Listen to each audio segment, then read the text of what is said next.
Bienvenue à tous. C'est un grand plaisir d'être ici avec vous en Cargèse, en ville spectaculaire, une ambiance fantastique et pour nous, et c'est une opportunité très importante de la communauté à converser ensemble in une ambiance comme ça.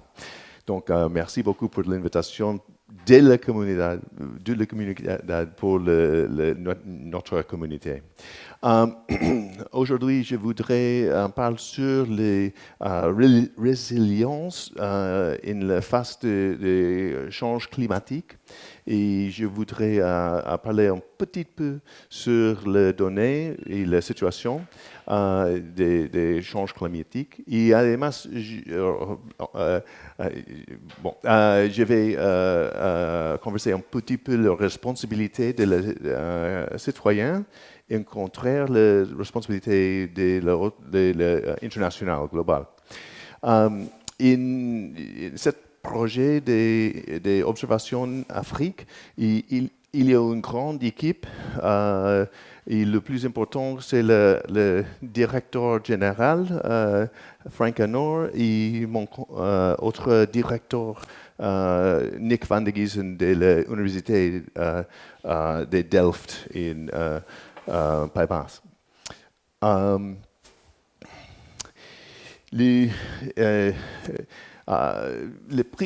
premier point est que le climat s'échange et on peut voir en moyenne la situation dans les dernières 40 années. Cette moyenne, c'est de toutes les stations globales et on peut voir que la transition des années 1981, par exemple, jusqu'à le présent, et le change globalement était 1 degré. Donc, en ce moment, il n'y a pas de question de l'échange climatique. Et aussi, il n'y a pas de question sur le physique. Et c'est un processus très, très, très simple en un sens, avec le travail de gens en 1896, le premier article sur ce sujet.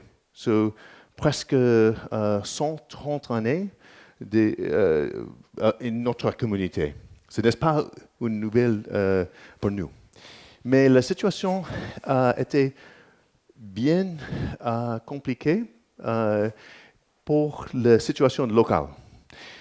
Par exemple, en mon ville, ce sont les données annuelles pour toutes les données pour toutes les 40 années. Et on peut voir que le plus haut était ici. Et les derniers 3 jours de juin de cette année étaient absolument différents. Pour 46, notre ville très près de la mer était un impact énorme. Donc, le point original, est-ce que n'est-ce pas une question de change climatique? L'autre aspect du change climatique est l'équilibre, c'est très faible. Donc, en course ici, nous avons pris un petit chemin et rencontré une enduite d'une émission de l'eau. Mais une émission très, très, très petite. Il était vraiment intéressant à voir tout l'animal.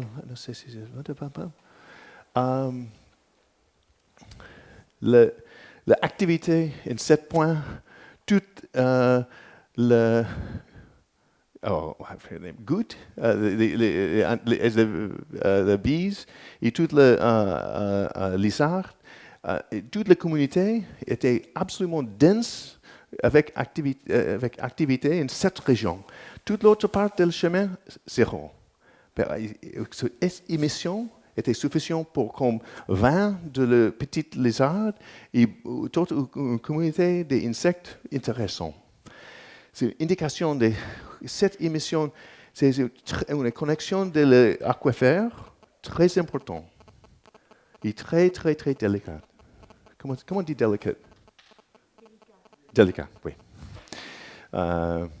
OK. Et le deuxième point, qui est très important, est la résilience, c'est local. Bien sûr, pour le changement climatique globalement, c'est nécessaire d'avoir une collaboration globale. Mais pour la situation locale, la responsabilité pour résilience, c'est local.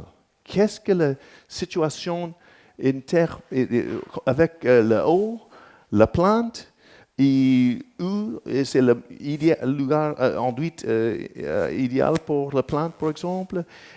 Combien de eau c'est des recarts in votre région? Combien de eau c'est obligatoire pour les gens? Et bien sûr, il y a une connexion très importante entre l'énergie et l'eau. Donc, on devoir penser de l'énergie. Par exemple, si c'est nécessaire à obtenir plus d'eau, qu'est-ce que la possibilité avec l'énergie? Pour désalinisation, oui. On peut mettre beaucoup de pression et obtenir de l'eau saline, qui c'est suffisant pour consommation.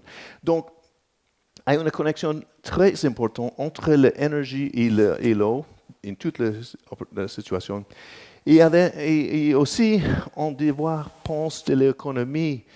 Bien sûr, peut-être il y a moins de voyages pour avion, mais peut-être la vacation plus large avec le bateau, par exemple.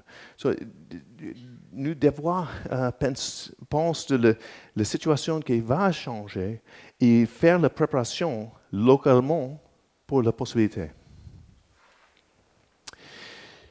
Je voudrais vers une autre connexion entre Afrique et Corse.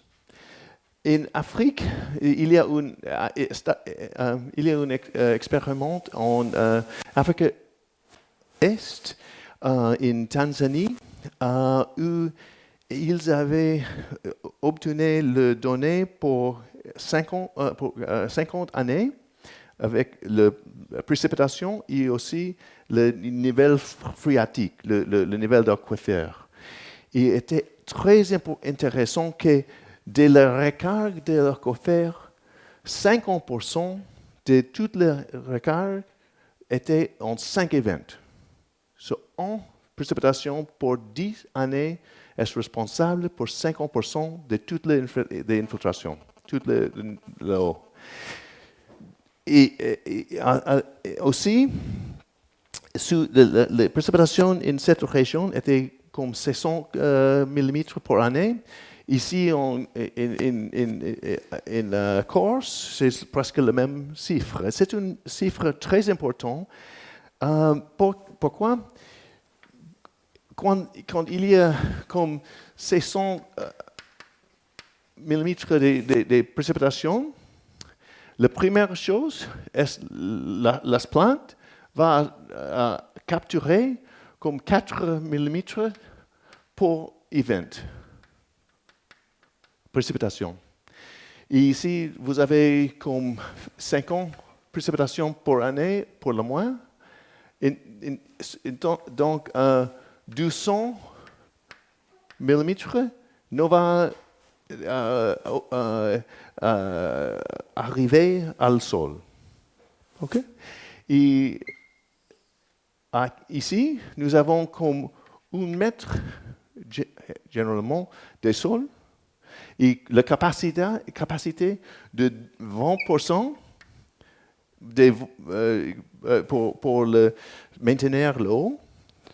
Donc, 200 mm de eau dans le sol. Mais la plante va prendre cette eau de temps en temps. Donc, l'eau dans le sol, c'est le maximum du sang, pardon. Mais chaque précipitation, bien sûr, il y a seulement la précipitation plus grande, c'est l'unique qui peut avoir une filtration profonde. Donc, en général, c'est quelques 6 mm par année. Et c'est impressionnant. Les plantes sont très, très efficaces pour prendre l'eau. Donc, ici, en Corse, et aussi en Afrique, c'est étrange. La situation ici, c'est très, très, très délicate. Parce que si il y a un change de cette précipitation, peut-être c'est comme 1 millimètre ou moins. Et c'est une chiffre très, très, très délicate. Oui. Bon, donc l'investigation, une chose intéressante, est-ce que pour avoir l'investigation en Afrique, il y a l'application ici en Corse. N'est-ce pas une séparation des concepts scientifiques? Il y a, jusqu'à ce moment, la situation en Afrique, c'est très, très, très moins d'investigation et c'est une opportunité pour notre communauté très importante. Parce qu'il y a tout le climat, la situation climatique, etc. OK. Le troisième point, est-ce que c'est important non seulement avoir l'intention, c'est nécessaire à faire la préparation. Donc, j'espère que vous allez avoir une investigation hydrogéologique de la situation réelle. Parce que quand on dit Corse, avec moins de précipitations, peut-être que ce n'est pas problème. Par exemple, le sol ici. Ici en Corse, c'est moins de 1 mètre, et beaucoup de la terre. Donc, peut-être que c'est plus d'infiltration. Okay? Je ne suis un expert de Corse. Devoir chercher pour quelqu'un qui peut faire l'investigation. Et qu'est-ce que le change des précipitations, des températures, humidité, vent, et aussi, bien sûr, l'économie et l'énergie. Alors, Louis Pasteur, le très fameux en anglais, ici, original, je crois, ici. La situation, est-ce que, n'est-ce pas que la préparation est toujours suffisante? Mais toujours, ce n'est pas suffisant s'il n'y a préparation. Am I using my Spanish or English? Anyway. Bien sûr, je parle l'espagnol, donc de temps en temps, je vais chercher le mot de tous les côtés. Donc, le point est que pour avoir une situation acceptable, c'est nécessaire à faire la préparation. Sans préparation, c'est sûr qu'il va être un désastre. Donc, la question que j'ai pour vous, nous avons fait le travail pour la préparation pour le temple d'Afrique. Comment c'est l'African Century? Le century... Le siècle africain. Le siècle africain. Vraiment? Oui. Afrique, il y a un aspect très important d'Afrique. 60% de toute la terre où nous pouvons faire une nouvelle production d'agriculture, c'est en Afrique. 60% de tout le monde.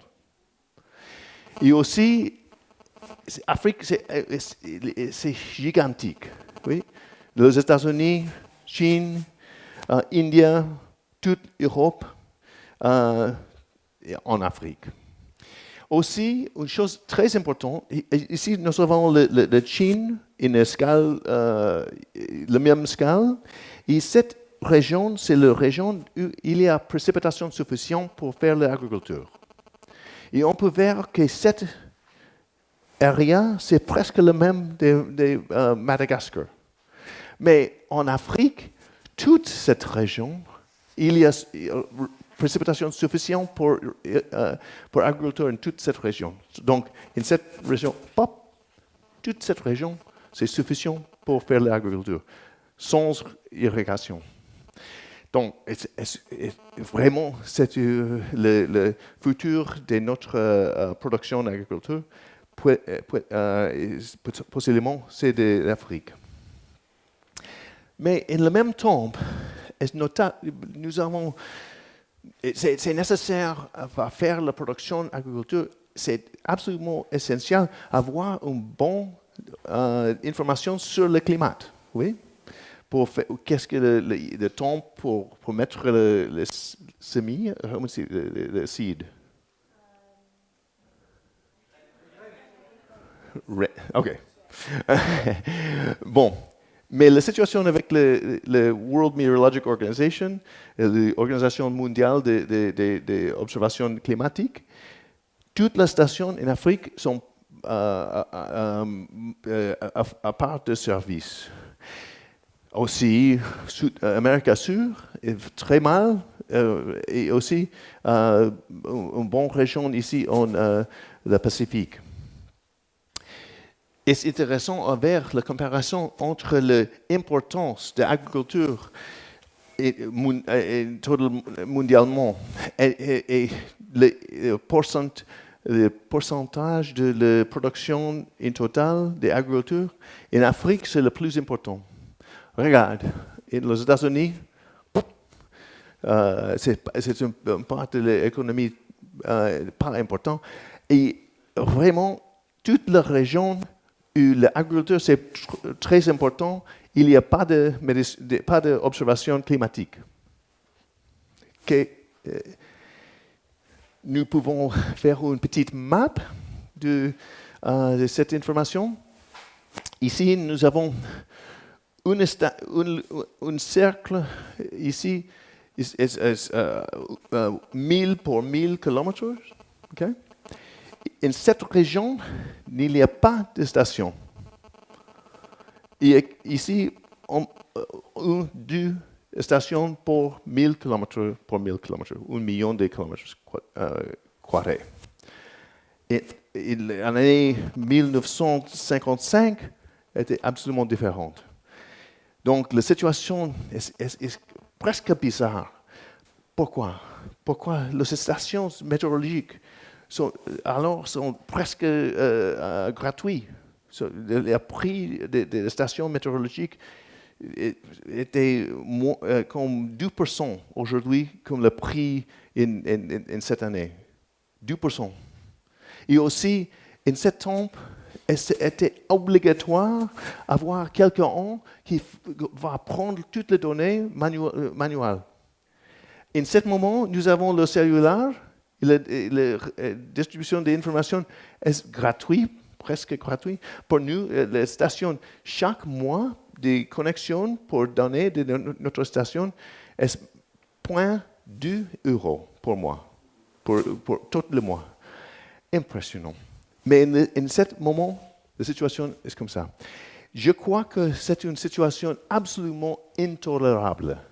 Absolument. Absolument. N'est-ce pas juste? Pour notre enfant et les enfants de notre enfant, par non avoir information sur le climat en ce moment d'échange énorme, c'est absolument impossible. Absolument. Mais n'est-ce pas seulement une question des stations météorologiques? Ici, nous avons l'information sur les stations des réseaux, rivers, fleuves. le flux, et on peut voir que l'année 1980 était plus ou moins 7 000 stations, 8 000 presque, et alors 1 000 stations in tout le monde. Il y a moins de tension de cette médiation, comment on dit, et c'est absolument de nouveau une situation intolérable. Et aussi, nous avons une opportunité très importante en termes des kilogrammes de production par hectare et aussi d'argent par personne. Et on peut voir que l'Afrique, c'est cette couleur, toute avec moins d'argent et moins de production. Donc, il y a la possibilité en Afrique vers 7 000 kilos par hectare jusqu'à pour le moins 5 000 pour inversion et pour information sur le climat et le cultivar. Bon. On peut dire que mais cette technologie et la Terre, c'est pas important parce que nous avons le satellite. Ah, le satellite, fantastique. Well, nous avons les données des satellites. Et c'est intéressant de voir ici l'estimation pour jour des satellites. Et ces données sont notre station, la Terre. Et on peut voir qu'il y a un petit problème. Pourquoi cette relation? Ici, nous avons comme 50 mm et ici comme 10. Oups, c'est seulement une question d'un facteur de 5. Mais toujours, il y a beaucoup de dispersion aussi. La corrélation est 4%. Il y a beaucoup de conversations sur la limitation des données satellites. L'unique manière d'avoir données des satellites est avoir la station et la Terre. Il y a une calibration entre les deux. Et l'idée est que le satellite, c'est bon pour faire les interpellations. D'un point, on peut voir, c'est la dimension de la précipitation. Mais c'est essentiel d'avoir les stations de la Terre aussi. Et en ce moment, bien sûr, en Afrique, il n'y a pas de station. Alors, Afrique, tout le monde, impossible, oui, pour faire quelque chose en Afrique.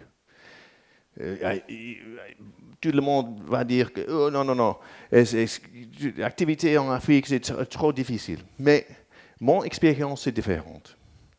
C'est mon femme ici, et nous avons travaillé avec le cuisinier en l'année 1980. Pour 5 années, nous avons travaillé avec le cuisinier traditionnel. Mais le système traditionnel était seulement un cylindre de métal et la radiation était en toutes les directions. Oui? Donc, pour faire une part de céramique in cet instrument et avec une forme comme ça, un petit peu de feu, de bois, était suffisant pour faire le même travail comme une grande quantité sans l'isolation. Mais ma femme a fait cet design, c'est le travail d'elle, et ils avaient répliqué cette technologie en presque toute l'Afrique. En ce moment, je voyageais à Zimbabwe, à Ghana, et notre travail était en Kenya. Donc, c'est impressionnant la diffusion de cette technologie parce que la consommation des bois, c'est 50%. L'impact de ce projet, c'est plus ou moins tout le poids de l'humanité, comme 9 billions de personnes. L'impact des bois était en cette range. Plus ou moins le même, le moyen de l'effort pour les dernières 30 années est plus ou moins 9 billions de kilos. 9 billions, et puis like 200 billions de kilos.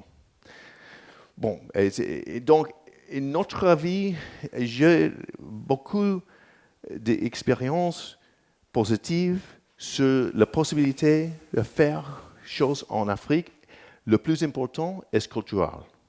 C'est absolument nécessaire à respecter la culture locale et travailler avec les gens. Donc, in les dernières 10 années, mes amis Nick van de Giesen de Delft et moi, nous avons construit une nouvelle entreprise, s'appelle Tamo, et nous avons installé 600 stations en 20 pays en Afrique. Et on peut cliquer et vers toutes les données, toutes les stations. Nous allons, en ce moment, nous avons comme 2 billions, plus de 2 billions de points de données. Nous avons 300 groupes scientifiques avec notre donnée pour faire l'investigation de l'Afrique. Et aussi, toutes les données sont in la main de les gens locaux, gratuit. Donc, c'est un exemple de quand on peut faire un projet ou une activité et changer un peu la situation avec un problème de ce type. Et, nous allons parler un petit peu plus de la situation de l'éducation, mais peut-être je peux dire alors, chaque an de cette station, nous allons mettre la station en l'école. Parce que le professeur, c'est avec beaucoup d'intérêt en les données et les stations, nous avons presque zéro de problème d'attention de la station. Et aussi, les étudiants peuvent faire notre exercice, nous sommes professeurs, donc il y a beaucoup d'exercices, on peut vers notre site de tous les niveaux, pour les enfants, pour les étudiants des universités, par exemple, ils peuvent faire une calculation sur mathématiques, sur géographie, sur physique, etc. Donc, le plus important pour nous est que l'éducation scientifique en Afrique, c'est absolument d'un autre monde. Est-ce que quelqu'un arrivé de la Lune, comment c'est le Moon?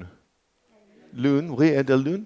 Et voilà, nous allons faire quelque chose pour la Lune. Mais il n'y a pas de relevance de la vie en Afrique. Donc, pour prendre les données directement de la station en sous-école, c'est une expérience totalement différente. Et aussi, avec cette expérience, on va avoir une connexion, on va entendre la connexion des températures, des précipitations, des humidités, etc. Et cette expérience est précisément la préparation pour résilience climatique. Parce que tous les étudiants ont su propre idée de ce concept. Bon, c'est notre projet. Nous avons dessiné une station avec une entreprise spécialiste en observation. Notre station, c'est absolument zéro des mouvements. toutes les sondes sont sans mouvement. Donc, nous avons par exemple la vitesse des vents avec le ultrasonique. Mais nous avons toutes les données traditionnelles des stations météorologiques. Et aussi, quelque chose de différent, nous avons un sensor pour la foudre. Par exemple, nous pouvons voir quand il y a un événement très fort pour l'impact des foudres. Oui. Bon, c'est notre station et toute l'énergie pour cette petite panel solaire, c'est suffisant pour tout l'instrument. Et le données, chaque 5 minutes, nous avons les données et avec communication à notre système chaque heure de chaque station. C'est un exemple de sensors nouveaux. Pour le foudre, cet sensor, c'est avec un prix de moins de $1 et avec consommation d'énergie petite, pas de problème pour l'énergie, c'est suffisant pour comment on dit, wristwatch, le montre. Oui, donc c'est super pratique et on peut prendre ces données et vers les possibilités, par exemple, si vous avez un système de sécurité financière pour les agriculteurs, s'il y a un tourment, is it like a storm, a tourment? A storm? Tempête. Doesn't sound quite right. But anyway, tempête. C'est une tempête très grande et en général, c'est l'indication que nous devons faire le prix de la destruction. Donc, c'est très important d'avoir l'indication d'un problème grave pour les agriculteurs. Donc, c'était un exemple de sensor nouveau. Bon, n'est-ce pas simple le système social? Donc, c'est un mélange de technologies, le produit, donc n'est pas suffisant pour seulement avoir les données. C'est nécessaire d'avoir les données d'une manière accessible, comme on dit. Aussi, la résilience, n'est-ce pas automatique. C'est nécessaire à vraiment faire l'intervention avec une école. Bien sûr, les données, c'est disponible pour toutes les activités plus importantes. Mais le plus compliqué pour nous, c'est la sustainability.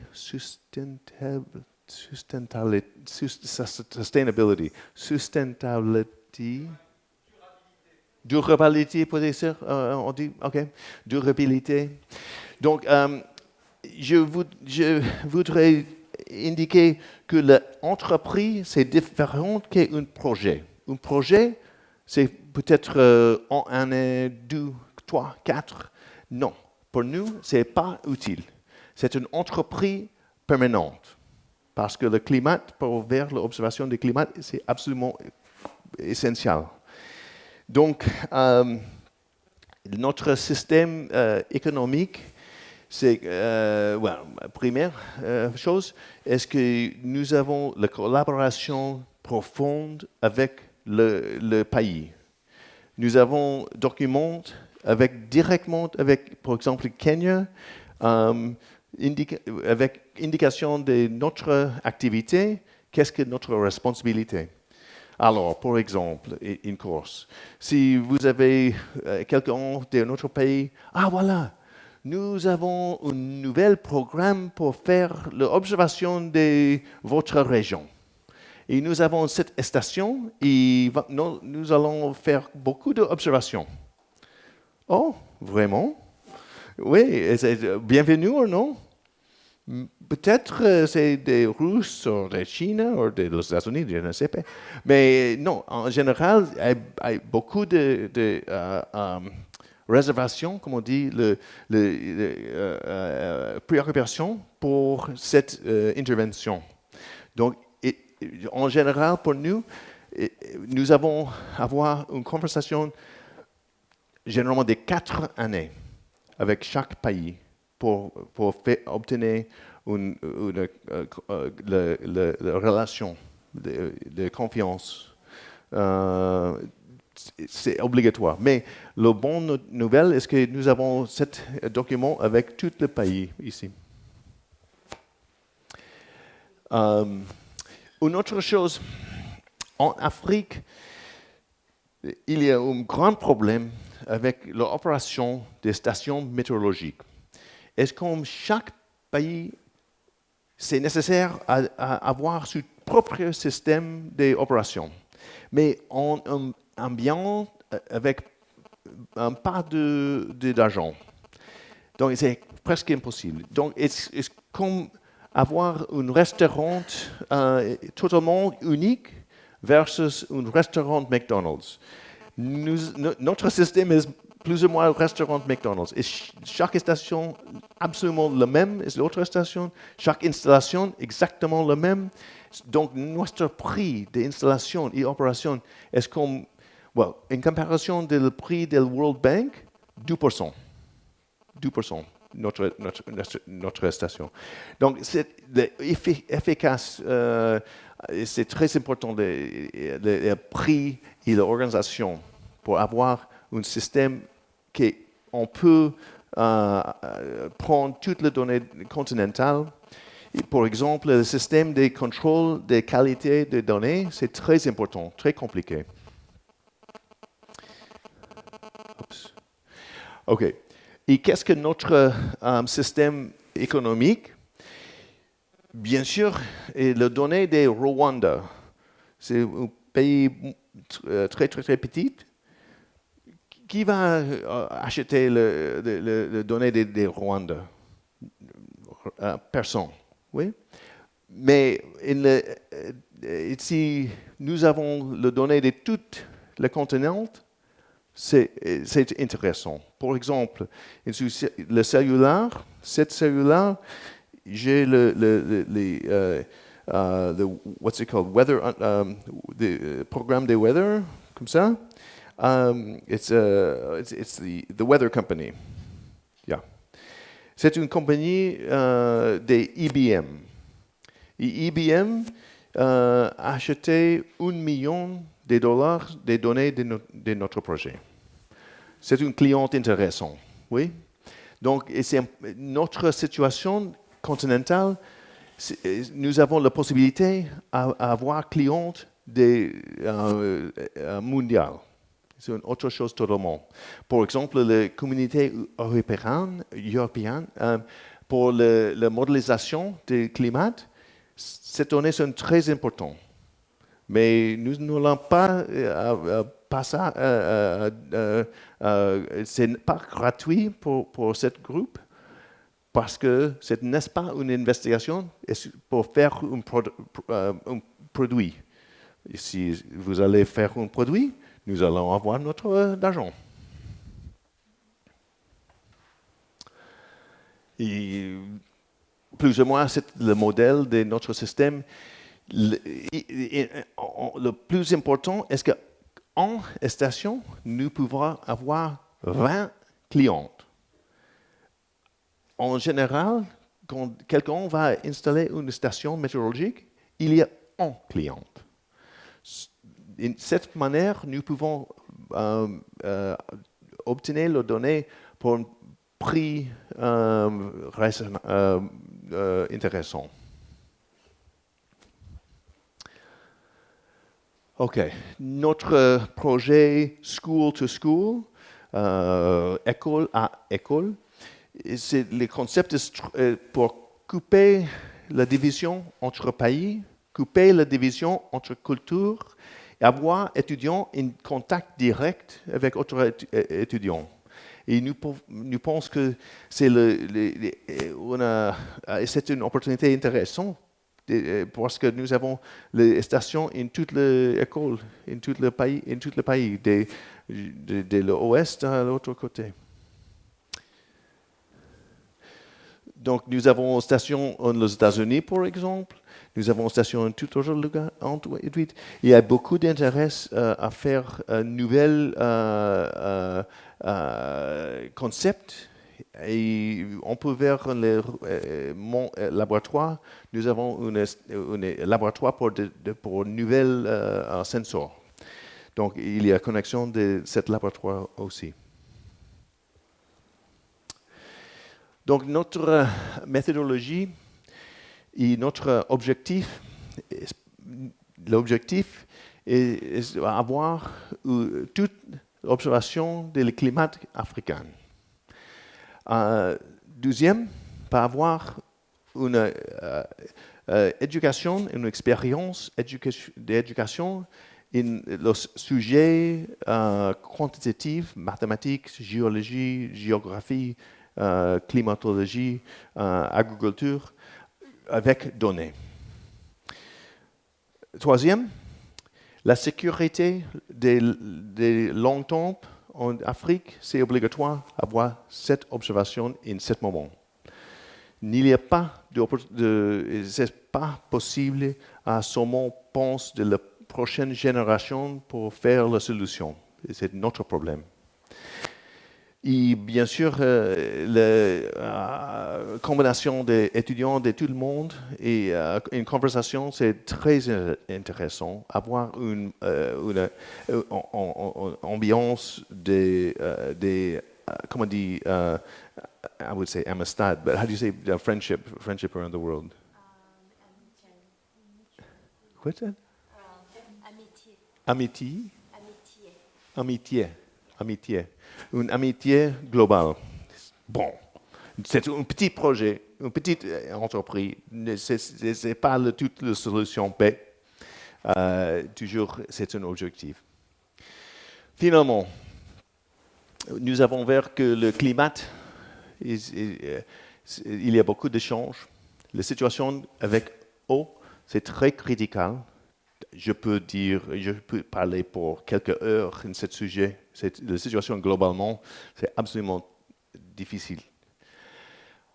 Je crois que c'est très important d'avoir la perspective d'optimisme.